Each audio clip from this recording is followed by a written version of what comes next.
نرى ما يقع في غزة من عدوان وقتل للرجال، للنساء، للأطفال، دماء تراق.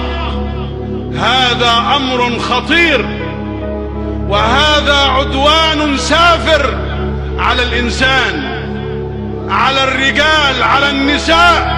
هذا أمر أكرر تحذيرا منه، وأؤكد مرة ومرة لمن يعتدون أنه لن يكون لهم أبدا، لن يكون لهم أبدا، لن يكون لهم أبدا سلطان على أهل غزة.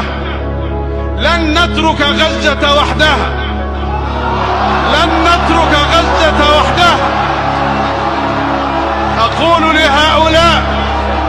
أقول لهؤلاء باسم الشعب المصري كله، أقول لهم إن مصر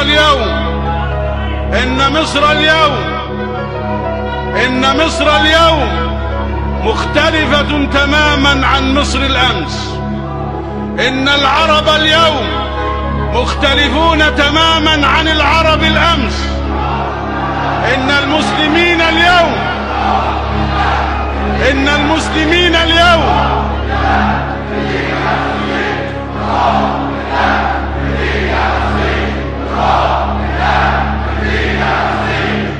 المسلمين اليوم ليسوا أبدا كما كانوا منذ سنوات، وإنما نحن جميعا.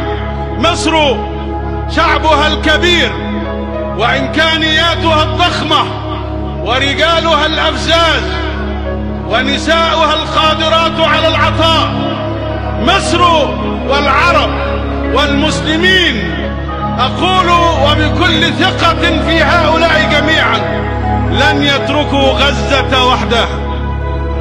إننا اليوم أمام هذا العدوان نقول للمعتدي: لن يتحقق لكم سلام بالعدوان، لن يتحقق لكم سلام بالعدوان، ولن يكون لكم استقرار بالعدوان، ولن تنالوا خيرا على هذه الأرض بالعدوان.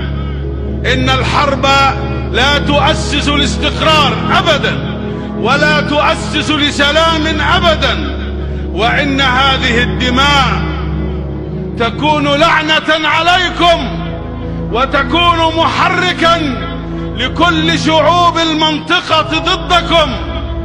نقول حكومة، أقول قيادة وحكومة وشعبا ووطنا وأمة، أقول لكم محذرا مؤكدا بتجديد الكلمات الواعية بإرادة قادرة وإمكانيات بفضل الله ضخمة وعطاء لا ينقطع. أقول لكم غزة ليست وحدها،